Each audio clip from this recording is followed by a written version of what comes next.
Harika bir hazine sandığıyla birlikte geldim arkadaşlar bugün yanımda. İsterseniz çeyiz sandığı deyin, isterseniz hazine sandığı deyin. Çok hoş, küçük, kullanışlı bir sandıkla karşınızdayım. Yorumlarınızı mutlaka bekliyorum. Adını hazine sandığı mı koyalım, çeyiz sandığı mı koyalım? Mutlaka yazın, merakla bekliyorum yorumlarınızı.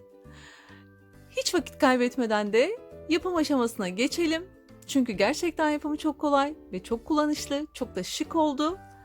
Hadi buyurun arkadaşlar, yapımına geçelim. Tekrar herkese merhaba. Öncelikle bir karton kutuya ihtiyacımız var. Karton kutunun büyüklüğüne, küçüklüğüne siz karar verin. Metre yardımıyla kartonumuzun yan kısmından öncelikle ölçerek ortasını belirliyorum. Bu işlemi kutumuzu çevirip diğer kısmına da uyguladıktan sonra küçük bir tabak yardımıyla böyle bir daire çiziyorum. Bitimi üstü olacak gördüğünüz gibi. Ve falçatamın yardımıyla yan kısımlarından kesiyorum. Her iki taraftan da kesip çizdiğim yerden de kestikten sonra bu parçayı çıkarıyorum. Ve aynı işlemi kutuyu diğer tarafına çevirerek orada da uyguluyorum.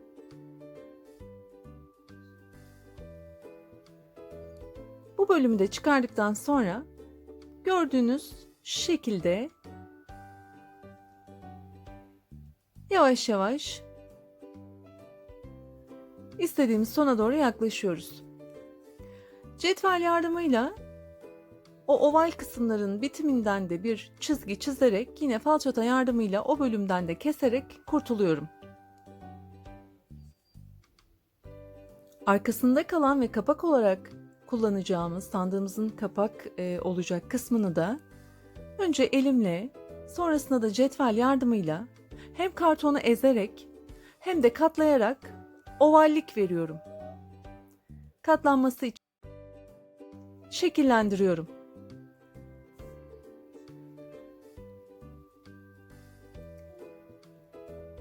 Eğer uzun gelirse üst kapak kısmı bu şekilde ölçüsünü alarak ve keserek kapak kısmını şekillendirebilirsiniz.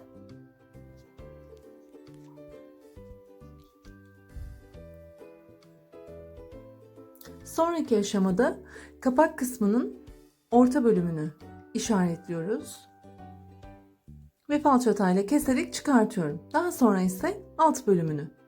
Çünkü oraya birazdan sandığımızın kilit kısmını koyacağız. Bu nedenle dikkatli bir şekilde çıkardıktan sonra siyah sprey boyayla kutumun dış kısmını komple boyuyorum.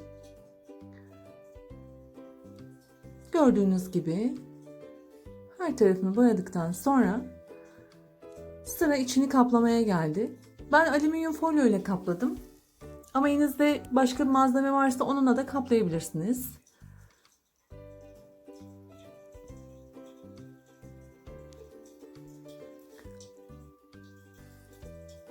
Dışarıya çıkan fazlalık kısımlarını makasla kesiyorum. İçini gördüğünüz gibi komple kapladıktan sonra bu gördüğünüz kendinden desenli ve yapışkanlı bantlar ki bunlar her yerde satılıyor arkadaşlar. Tüm kırtasiyelerde bulabilirsiniz, mevcut.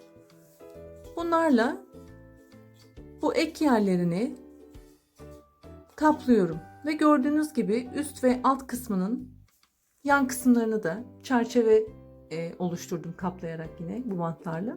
Şimdi de kilit kısmını önce ayarlıyorum. Yan kısımlarına da silikon sıkarak yapıştırıyorum. Önce kilidimin üst bölümünü yapıştırdım.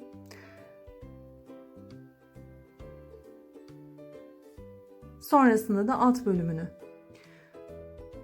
Bu kilidi soracak olursanız eğer bu kullanmadığım bir çantamın anahtar bölümüydü, kilit bölümüydü, kapatma bölümüydü. Kullanmadığım için o kısmı alarak burada kullanmaya karar verdim. Ve gördüğünüz gibi kilidi de taktıktan sonra Ön tarafını da yine aynı bantla, kendinden desenli ve kendinden yapışkanlı bantla bantlayarak sandığımın daha da güzel görünmesini sağlıyorum. Bunların farklı renkleri de var arkadaşlar. Sadece böyle gümüş rengi değil, altın rengi, mor, kırmızı, sarı, aklınıza gelebilecek her türlü rengi mevcut. Ve farklı desenlerde.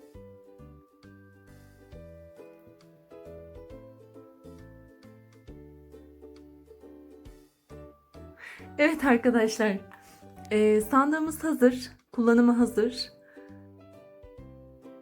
Farklı şeyler eklenebilir mi? Elbette ki eklenebilir. Aklınıza gelen şeyler olursa lütfen yorum bölümüne de yazın, benimle paylaşın. Umarım beğenmişsinizdir. Dediğim gibi isterseniz içine takılarınızı koyabilirsiniz. İsterseniz havlularınızı koyabilirsiniz. Dantellerinizi koyup çeyiz için çeyizinizde de kullanabilirsiniz. Daha büyüğünü yapabilirsiniz. Daha küçüğünü yapabilirsiniz. Artık size kalmış, tercih tamamen. Umarım beğenmişsinizdir. Umarım faydalı bulmuşsunuzdur videomu. Beğendiyseniz lütfen beğen butonuna basın.